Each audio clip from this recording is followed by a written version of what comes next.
Arkadaşlar merhaba tekrardan. Zekeriyaköy'de yaklaşık 2 hafta önce portföyüme aldığım bir satılık villayı bugün tekrardan kontrole gidiyorum. Hazır gitmişken ben de dedim ki size bu villayı, güzel villayı tanıtayım. Zekeriyaköy'de bir müstakil villa, daha doğrusu Garanti Koza villası nasıl olur onu bir göstereyim. Biraz da Zekeriyaköy hakkında bilgiler vereceğim. Ardından villanın içinde sizinle görüşeceğiz.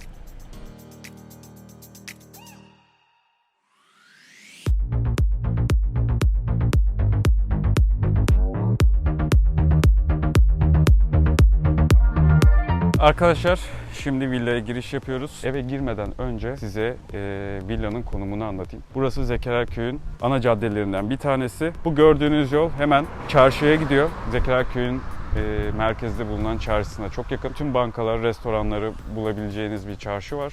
İstanbul'un içinde ama dışında otopark sorunu hiç olmayan yeşil, doğal, güzel restoranların, kafelerin bulunduğu bir çarşı. Orayı da ileriki videolarda ben size çekip göstereceğim. Burası Garanti Koza villaların bulunduğu bir bölge. Bütün villalar burada müstakil, kendine has özel bahçeleri var, kendine has arazileri var. Bizim villamızda işte bu gördüğünüz beyaz çiçek diyebilirim. Dış cephesi ve duvarları komple beyaz. Ev sahibimiz de Bodrum'a yerleşme planı düşünüyor. O yüzden sanırım dış cepheyi bu renk tercih etti. Ben buraya beyaz minik bir saray diyorum. Şimdi içeri doğru gidelim. Hanife Hanım bizi karşılayacak. Hanife Hanım villa sahibimizin, ev sahibimizin yıllardır beraber ortak çalıştığı hanımefendi. Genel bir temizlik ve bakım yapıldı eve, şansa. Tam temiz halini göreceğiz evin. Gördüğünüz gibi girişte ufak bir bostanlık alanımız var, salatalık var, nanelerimiz var, biberlerimiz var. Ev sahibimiz ekim konusunda bayağı başarılı. Hemen şurada da size göstereyim. Burada da güzel bir oturma alanımız var. Akşamları kahvenizi alıp burada çok güzel bir keyif yapabilirsiniz.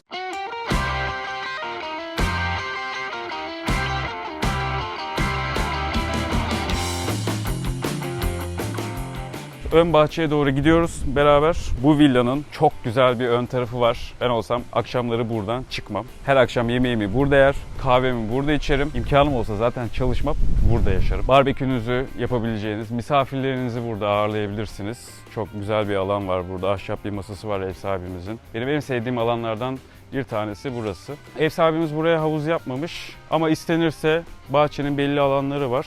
Evin bahçesi villanın etrafını dört bir şekilde çevirmiş. Bu da size ufak tefek yapabileceğiniz bostanlık alanlar, köpek kulübesi vesaire ya da hobi odası yapabileceğiniz alanlar bırakıyor tabii bu sebeple. Burası da evimizin veranda kısmı. Burası aşağıya göre biraz daha esiyor. Gördüğünüz gibi burada da bir oturma grubumuz var. Masamız, yemek masamız var. Kalabalık bir grup olduğunuzda aşağıdaki masayla beraber burayı da birleştirip güzel yemek organizasyonları düzenlenebilir. Ben nedense sürekli yemek düşünüyorum. Villamızın bu tarafında da diğer taraf gibi bir bahçemiz var. Burada da ufak tefek ekim alanları yapmış ev sahibimiz. Güzel bir bostanlık alan var. Hemen arka tarafta da bir evin kendine ait otoparkı var. Otoparka arabanızı park ettiğiniz gibi eve hemen giriş yapabiliyorsunuz. Bence bu çok güzel bir özellik. Yağmurda, karda, kışta, herhangi bir dolu durumunda arabanız sürekli koruma altında olacak. İsterseniz artık villanın içine doğru giriş yapalım.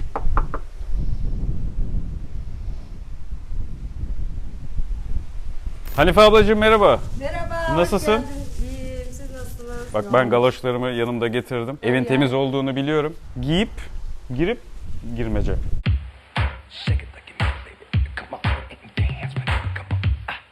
Buranın gerçekten dünyanın en temiz o yer olduğunu hissedebiliyorum. Basmak bile istemiyorum, girmek bile istemiyorum Hanife abla. Neden böyle? Sağ olasın.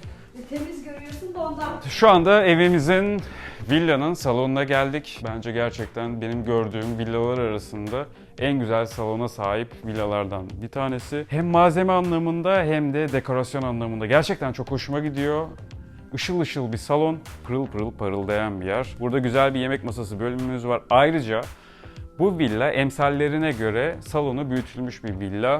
Her şey yasaya uygun tabii oluşturulmuş, inşaatı yapılmış bir şekilde. Ev sahibimiz gerçekten büyük salonları seviyor, geniş oturmayı seviyor. Salonun bir köşesinden bir köşesine gerçekten yaklaşık 20 adımda falan varabiliyorsunuz. Yak 50-55 metrekare bir genişliğe sahip bir salon.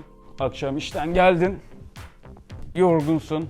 Artık Netflix mi izlersin, haberleri mi izlersin? Bence işten gelince haberleri izlemeye gerek yok.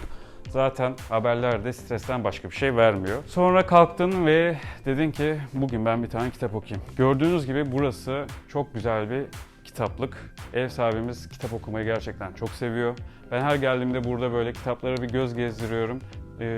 Ev sahibimizin kendi yazdığı kitaplar da burada mevcut. Burada da ufak bir piyanomuz var. 52 yıldır piyano çalıyorum. Şimdi göreceksiniz.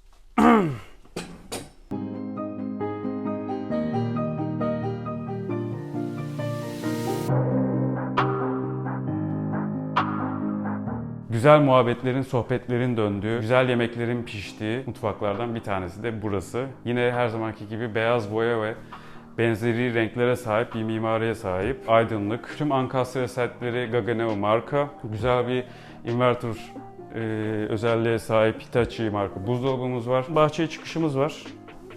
Ana giriş tarafına hemen önünde de güzel bir ufak bir kahve içme alanı var. Buradan da arka bahçeye çıkış var. Burada ufak barbekü yapılabilir ama tabii ön tarafta yapmak her zaman daha keyifli olacak.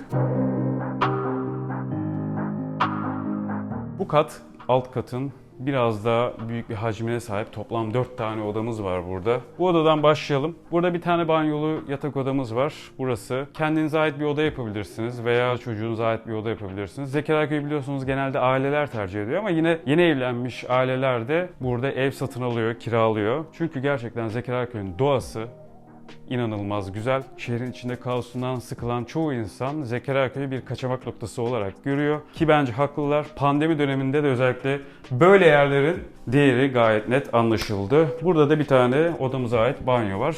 Diğer odaları da hızlıca gezelim. Bir çalışma odamız var. Pandemi döneminde yine tekrar ediyorum. Ayrı bir çalışma odasına sahip evlerin değeri çok büyük anlaşıldı. Çünkü çoğu şirket çalışanlarını home office çalışmaya gitti. Tabii evde de sürekli zaman geçiriyorsun. Ailen var, eşin var, sıkılıyorsun. Kendine ait özel bir oda istiyorsun. Özel bir çalışma ortamı istiyorsun. Kendi işini yapan ya da başka bir şirkette yönetici olarak çalışan kişilerin gerçekten yalnız kalıp çalışmasına ihtiyaçları var. Bu odada tam onlar için. Ben büyük ihtimalle bu evde buradan çıkmazdım bu odadan. Bu katta geri kalan 2 odamız. Bir tanesi çift kişilik yatak odasına sahip bir misafir odamız var burada. Zaten misafirlerinizi burada konaklatacağınız zaman misafirleriniz mutlu şekilde ayrılacaktır. Burada da bir tane oturma odamız var. Yine her zamanki gibi güzel bir manzaraya sahip bir balkon. Kapıyı açar açmaz Zekeriyaköy'ün o güzel doğası, güzel havası sizi hemen karşılıyor. İçinize bir çekin. Gençleştiğinizi hissedeceksiniz. Öyle bir çektim ki yaşlandım.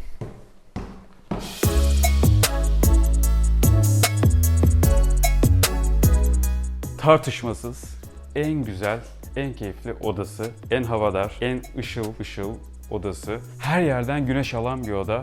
Her zaman aydınlık. Gecede dolunay olduğu zaman yine aydınlık bir oda. Tabii perdelerini kapatırsan kapkaranlık olur. Karanlıkta uyumayı sevenler için. Şu balkona ben bayılıyorum. Alttaki balkondan da daha büyük bir manzaraya sahip tabii. Doğu cepheli olduğundan dolayı hemen şu karşıda gördüğünüz vadiden güneş doğuyor. Mesela ben kendi şahsım yaşıyor olsam burada ben perde kullanmam. Gün doğumuyla birlikte uyanır. Hemen bir spora çıkardım doğada büyük ihtimalle. Bu güzel odanın da banyosunu size göstereyim. Güzel bir cam tavanımız var burada. Kendine ait küveti ve geri kalan eşyaları var. Asıl soru şu. Şu anda merak ediyorsunuz. Böyle bir villada oturmanın bugün değeri ne? Villanın bugünkü maliyeti, almak istediğinizde size sunulan maliyeti arazisiyle beraber 5 milyon 250 bin Türk lirası. Burada yaşadıkça zaten o 5 milyon liralık maliyeti bence 2 yılda kapatırsınız. Çünkü şehirde çalışıyor olacaksınız büyük ihtimal ama işten geldiğinizde sizi gerçekten bir tatil köyü havasında bu villa karşılayacak. Akşamları bu verandayı açıp tekrar